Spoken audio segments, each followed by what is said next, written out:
Brother Steve, would you look and see if I have any tesaurate? Absolutely. And I do. I confess I do. In the first reading today from Leviticus, there was a man who had leprosy, what we call leprosy. If you were able to speak Hebrew, you would know the word as tesaurate. We translate that word today as leprosy, but that's not how the Jews understood what was wrong. Tesaurate was a problem that could affect an individual, affect his skin. It could affect his clothing. It could even affect his house. It was a disease of ritual impurity. And today, just like archaeologists go back and do digs in Israel, disease archaeologists go back and look at what was probably the real disease we were looking at. And it was probably a fungal disease. And that disease could affect the individual, could affect his clothing and his house. And if you had that prescribed, diagnosed by a priest, there were certain things you had to do. First thing you had to do was tear your garments. Then you had to get your hair disheveled. I can't tell if mine's disheveled today or not.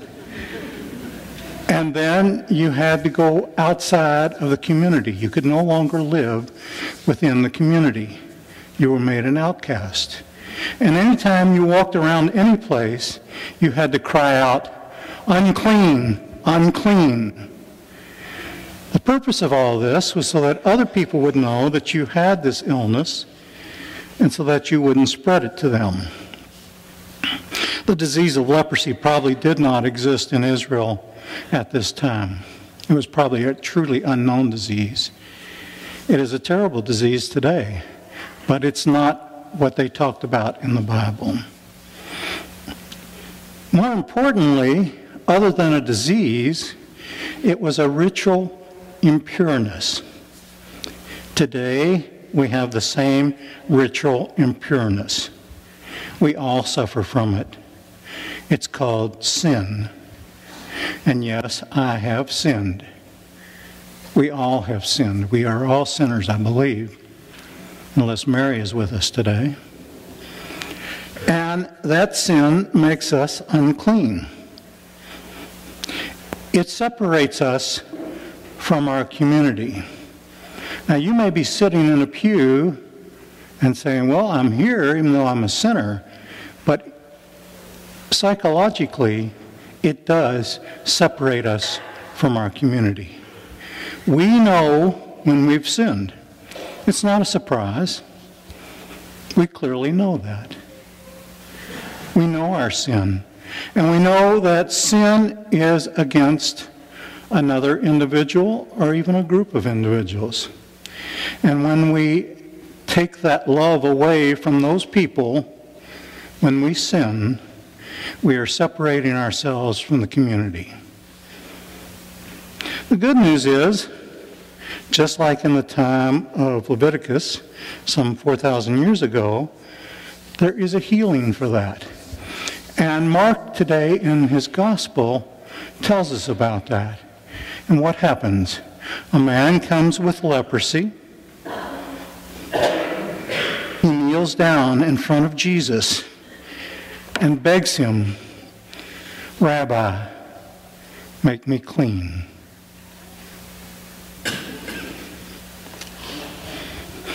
We're told that Jesus was moved with pity, and he walked out to the man, extended his hand, and he touched him. And he said, "I do will it." He wasn't talking about just that man. He was talking about all of us. He wills cleansing for all of us. He wants all of us to be made, again, part of the community. To be part of that community means being in relationship with God also. Because when we sin, we also break the bonds of that relationship with God. And just like at the time of Leviticus, Jesus gave us the opportunity to be made clean. He did that for us Catholics through our priest, through the sacrament of reconciliation. And you can go and be made clean and be reunited with the community. Fortunately, we don't have to do all the things they did in Leviticus. They had to shave their heads, and they had to wash their clothes. It took 7 days, and on the 8th day, you had to make offerings of 2 birds. One of the birds had been slaughtered, his blood put in a bowl with water. The other bird would have been released. You had to wash your clothes. And then you couldn't go in the temple because you were still unclean. You had to put your head in, and the priest would anoint your head with that blood. And then you had to put your thumb in, and he'd anoint your thumb, and then your foot, and he'd anoint your toe. And you were declared clean at that point. Our ability to be made clean is much easier today. We go to the priest, confess our sins, make an act of contrition, get some mild penance. Father Steve's pretty easy with penance. And we're made clean again. We're made part of the community again. Now we're getting ready to start this period of the church cycle called Lent. And in Matthew's Gospel, in his Sermon on the Mountain, Matthew gave us some simple instructions for getting into good grace with God. Now, he starts off in that sermon, if you remember, with the Beatitudes. It's pretty hard to start with the Beatitudes. And even if you get to the Beatitudes, there are times when we need to go back to the very beginnings, to the simple things that Christ told us. 3 simple things that everybody can do. Prayer. During Lent, spend an extra little time saying a prayer. It can be 1 minute, it can be 5 minutes. In your heart, you will know how much you need to pray. The second thing Jesus tells us is that we are to fast. Now, the church prescribes 2 days of fast and abstinence, and that's to give us a guideline to go by. But I suggest to you that perhaps we need more than 2 days of fast and abstinence. Again, in your own heart, you know what you need. The third thing Jesus prescribed was to give alms. He didn't tell us how much. He didn't tell us who to give it to.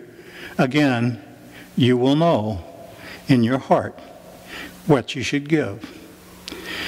The other thing in those instructions, Jesus told us not to pray on the street corner, to go to our private room, our personal room, and pray directly to God. Now, being here and praying in church is also important, but go to your own private place, pray to God, ask Him for His forgiveness after you've told Him what a great God He is, and after you've thanked Him for all His great gifts. When you fast, don't make yourself look strange.